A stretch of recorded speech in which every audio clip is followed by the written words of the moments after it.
The internet is changing, and not in a good way.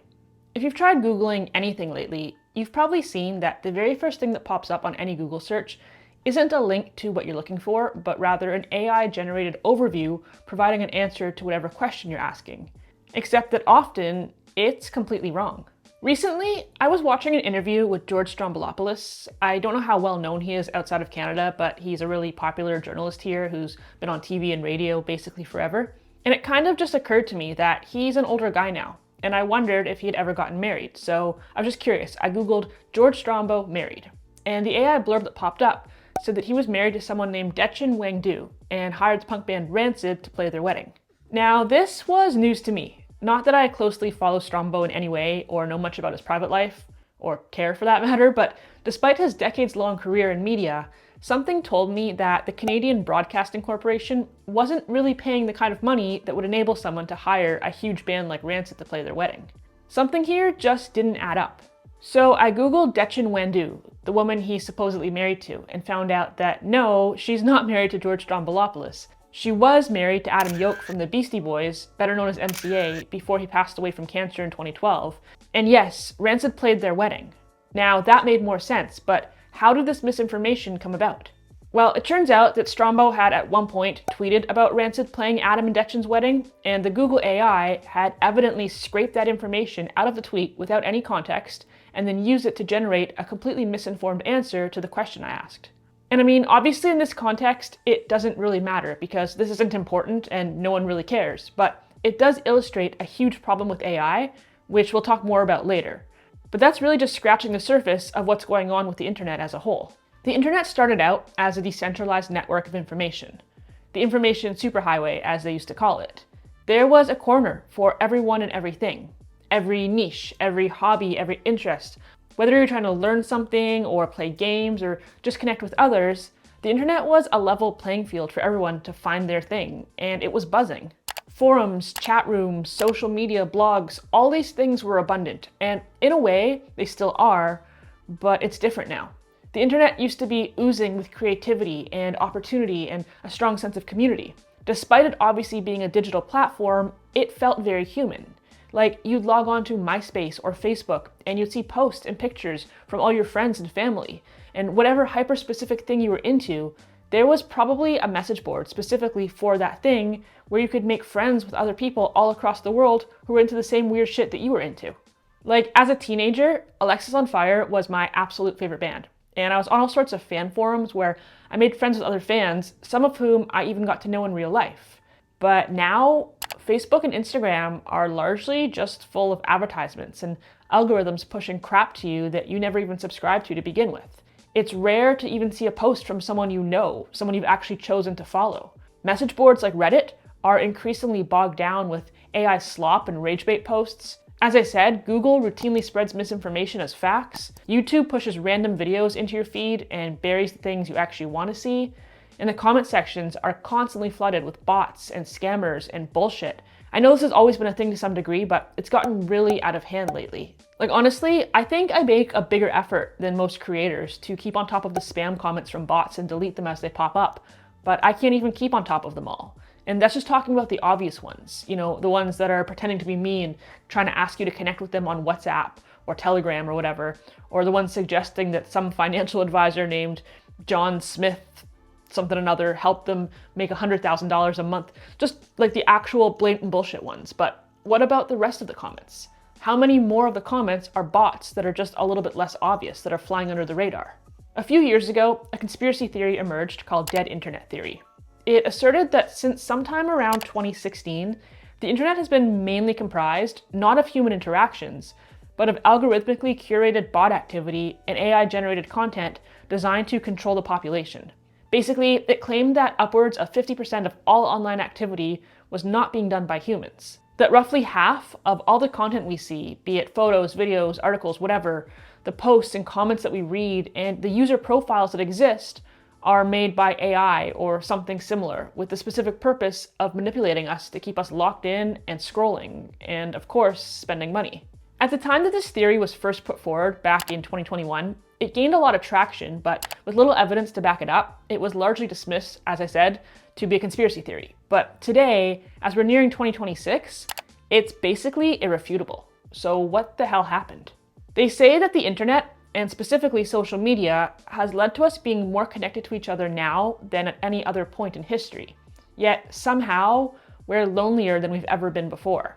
It's so common now to get stuck in these feedback loops where you feel bored or lonely or anxious, so you reach for your phone in search of connection, but it only makes you feel more bored and lonely and anxious because it doesn't connect you, it just temporarily distracts you from real life. If this sounds at all familiar or relatable, therapy can be a great tool to help ground you and teach you ways to be more present in your everyday life. Today's sponsor, BetterHelp, is on a mission to make therapy easier and more affordable than ever before. They'll connect you with a licensed therapist who will listen and offer unbiased advice to help you start living your best life and living the life you want to live. And if for whatever reason your therapist isn't a good match, with BetterHelp you can always switch to a new one at any time for no extra cost. BetterHelp has over 7,000 reviews and a 4.3 out of 5-star rating on Trustpilot, and you can get started in as little as just a couple days. Head over to betterhelp.com/accordingtonicole or click the link below to get 10% off your first month of therapy, and thanks to BetterHelp for sponsoring this video. Over the last 20 years, a major shift has occurred online. Where previously most websites were owned and maintained by an individual, think like your favorite blogger or a recipe site, or again, just like a fan-run message board for whatever band or TV show or sports team you're into. But nowadays, almost everything is a platform owned by a giant tech corporation. We have Meta, who owns Facebook, Instagram, Threads, and WhatsApp. We have Google, who owns Gmail, YouTube, and Waze, as well as a bunch of physical products like Nest and Fitbit, along with their accompanying apps. Elon Musk obviously bought Twitter a few years ago, and they also owned Vine and Periscope. TikTok is owned by a Chinese company called ByteDance, which is majority owned by private equity. What a surprise. Amazon owns, well, obviously all the Amazon services, including the online marketplace, Prime Video, and Amazon Music, along with Kindle, Audible, Twitch, Goodreads, The Washington Post, IMDb, MGM, Ring cameras, and countless other products and services. I'm sure I'm forgetting a bunch of them. The point I'm trying to make is that virtually every website or app you use on a day-to-day basis is likely owned by a giant corporation or private equity or both. And to understand why that's led to the shitification of the internet, we have to talk about incentives. During the time of what was known as Web 1.0, basically from the 90s to the mid-2000s, the internet was pretty simplistic. Most websites were read-only, and while they may have existed to promote a business, most websites themselves were not huge income generators, nor were they meant to be. At most, you may have seen like a banner or a pop-up ad here and there, but no one was really getting rich from their website. Then starting in the mid-2000s, we entered the chapter that we're in now, known as Web 2.0, where instead of just looking at websites, we began interacting with them. That's when we were first introduced to social media as we know it today. It's also when online shopping became a popular and viable thing, and of course, content creation in its many forms. The thing about the internet is that it is, as the name suggests, a network. And as a network, it relies heavily on something called the network effect. This means that the value of any one website or platform, or really the internet as a whole, is largely dependent on the number of other people who are actively using it. With YouTube, for example, you only care to be here watching videos because people like me are making videos for you to watch. The more people there are making content, the more people will be drawn in to watch it. And inversely, if there were very few people making videos, most of you probably wouldn't be here. The exact same principle applies to social media. Like, if none of your friends were on Facebook, you'd have no reason to be either. But if everyone you know is on Facebook, it becomes really hard for you not to be. You could be missing out on everything from important life updates from family members to inside jokes with your friends and even invites to parties and other events. But with these giant corporations building and maintaining all of these apps and websites that we all love, and giving us access to them seemingly for free, it was inevitable that there had to be ulterior motives, which are, of course, to make money. Once the network effect did its thing and got us all hooked on using these websites, the companies then shifted hard into trying to monetize our attention in any way possible. Selling our data has always been one way they do it, but they also started shifting the priorities to serve businesses rather than individuals. Social media sites make a metric fuck ton of money from businesses who advertise on their platforms. In 2023, Meta brought in nearly $135 billion in revenue, 99% of which came from advertisements. This is also why when you search for any product on Amazon, the first number of results are always sponsored. They aren't necessarily the most relevant to what you're looking for, They're just the sellers that have paid to have their product show up at the top of the results, and the exact same thing happens when you do a Google search for a business. But ad space on any platform, be it social media, cable TV, even a newspaper, it's only as valuable as the number of eyeballs that see it. So in order to keep their ad space valuable and keep brands paying, they need to keep us locked in. In the business, they call this retention. Anything that increases retention increases advertising profits. So by any means necessary, they need to keep you clicking and scrolling and watching. And it doesn't even matter what you're clicking, scrolling, and watching, as long as you're clicking, scrolling, and watching something. If you want to keep someone's attention, there are two main ways to do it. Either appeal to their emotions, the more extreme the better, or show them a constant stream of new interesting things, or ideally both. Enter the era of clickbait, rage bait, and AI slop. If you can get someone hyped up, or better yet, angry, they will click, and they will watch, and they'll comment. And that also means that if bots are programmed to leave inflammatory or controversial comments on something, people will engage and argue with them. All of this increases retention. And using AI, you can produce an endless supply of things to stir the pot with. And straight up, I see this firsthand as a YouTuber, because the amount of money that I make on any given video is entirely dependent on the number of views that it gets. Engagement in the form of comments or likes, it tells the algorithm that the video is something that other people may want to see. So in theory, if I just wanted to make as much money as humanly possible, I would be incentivized to make disingenuous clickbaity titles and thumbnails to draw people in, and to say controversial and offensive shit to stir up comments. And also just to produce as much content as physically possible, even if it's shit. And of course, the easiest way to do that nowadays is with AI. You can use AI to generate video ideas, write scripts, edit your videos, and just release an unlimited supply of garbage content. Hell, true story, I actually had a company reach out to me a few months back, and they were pitching this service where they would conduct a series of video interviews with me, which would let their AI program learn my personality and my speech patterns and my mannerisms, so that they could essentially develop an AI avatar of me. Basically, you'd be watching my videos thinking that it's me, but it would be fake. It would be an AI that looks and sounds like me, but it wouldn't really be me. To be fair, I have no idea if the technology is even advanced enough to make that believable, but I got the ick so bad from it. There's just something so unsettling and gross about it. But let's say the technology is good enough. If I just wanted to make as much money as possible with as little effort as possible, that's a thing that I could do. And many people are already doing it. AI influencers are a thing, and in some cases, they have millions of followers engaging with their content. That's millions of real people watching videos and commenting and forming parasocial relationships with a person that doesn't even exist, all for the purpose of keeping you locked into Instagram or Facebook or YouTube or whatever. And all so they can sell more ads to businesses. You are not their customer, businesses are, and your attention span is the product. And that's exactly why now if you scroll on any social media platform, you'll see very few posts from the people that you've deliberately chosen to follow. And instead, the majority of what you see will be sponsored posts from influencers that you don't subscribe to, and ads from companies that you don't care about and have probably never even heard of. And of course, a ton of shitty AI memes from bot accounts, which once again, you never subscribed to in the first place. The ability to curate your feed to the people and the things you care about is basically dead, and so is the internet overall. The problem with AI is that it's designed to replicate conversational tones, but not to be accurate. So you could go onto ChatGPT and ask it to write you an article or an essay or whatever, and it will generate something that sounds like it could have been written by a human, but with no guarantees that the information it pulls is factual, which is exactly what happened during that Google search that I was talking about at the start of the video. AI works by scraping information from man-made content and regurgitating it without the ability to compensate for nuance or context, or even have a basic comprehension of what it's saying, because it's not a real person. It would be kind of like if I eavesdropped on a lecture on, I don't know, brain surgery or whatever other super complicated thing that I know nothing about, and I overheard some words or some phrases that I didn't understand, and then I lifted them and started using them in my real life as though I knew what I was talking about.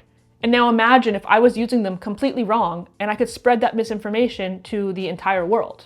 Actually, that's exactly what anti-vaxxers have done, and now look where we're at. Children who are circumcised early have double the rate of autism. It's highly likely because they're given Tylenol. But all of this has led me to ask, if we're all kind of mostly feeling the same way, overstimulated by endless scrolling and overwhelmed with the number of unwanted ads clogging up our feeds, and irritated or honestly even disturbed with the amount of AI slop being spread around, what's the end game for these companies? I mean, surely they're just going to drive us all off of these platforms and then have no one to serve ads to, right? Well, you'd think so, and I'd hope so, but no. It turns out that for every one of us who's disgusted by generative AI bullshit, there are countless people who enjoy it and don't care. Many older people can't even tell the difference, can't even tell that these videos are fake. And even the ones who can often don't mind. Like, there are a shocking number of people who are genuinely entertained by an obviously fake video of Donald Trump sucking Elon Musk's toes. Oh my god, I'm gonna need to bleach my eyes after that one. And yeah, there's guaranteed to be at least some people out there who think that's real, despite the fact that it depicts Elon as having 2 left feet. Maybe he does, what do I know? But yeah, apparently there are enough people out there who enjoy this garbage and are happy to stick around and watch it. And there's also the FOMO factor. Despite knowing that the internet is going to shit, there's still an undeniable degree to which we all feel disconnected without it. Like, we know logically that we'd miss nothing by deleting Instagram, but subconsciously, we still think we'd be missing out on something. I have to think that this is largely just based on nostalgia for a time when the internet mattered and social media was fun, but it's not anymore. I don't even really think it's a hot take at this point to say that the internet is dying. It's certainly on life support. I have no doubt that at least half of it is bots and AI and shit. But that means that there's still another half to consider. As much as the tech giants are skewing our feeds towards sponsored posts and manipulating the things that we think and the things that we see with disinformation, there are still pockets of the internet that are good and pure and fun. There are Discord channels where you can still connect with other humans who share your hobbies. There are still message boards where you can nerd out about homebrewing or saltwater aquariums or whatever other nerdy shit tickles your brain. Even on platforms like YouTube. And yes, before anyone feels the need to point it out, I am well aware of the irony of posting this video on YouTube and of using a brand deal to monetize it. I'm just a person, okay? Let me live. But instead of letting YouTube push you towards whatever nonsense they want, you can still pick and choose what you watch and find things you vibe with. Like personally, I almost exclusively use the subscriptions tab, so I can just see the things that I've subscribed to and just see the things I'm interested in. My point is that the live internet still exists. It's just a little underground nowadays. And even on the big platforms, if you use them with intention, I believe the good can still outweigh the bad. But intention is the key. And as much as I'd like to believe that this slop funnel will ultimately implode on itself and maybe regenerate as something better, unfortunately, I think society will just start to look more and more like the movie Idiocracy. I'd say we're about 80% of the way there already. Ladies and gentlemen, the President of America! But hey, what do I know? I'm just a human making content on the internet with my human brain and my human hands and no robots. If you like this video, like the video, subscribe for more. You can follow me on Instagram at according_to_Nicole. Leave me a comment down below and let me know what you think on this topic. Not just because the engagement helps the video, but I know this is a bit of a weird topic and maybe a little bit controversial, and I am genuinely curious to hear your thoughts and your experiences, so let me know what you think. By the way, I do have a bonus video coming out for you guys on Wednesday. This is a 2-video week, so I will see you guys back on Wednesday with a new one. Other than that, thank you guys so much as always for watching. Take care, and I'll see you then.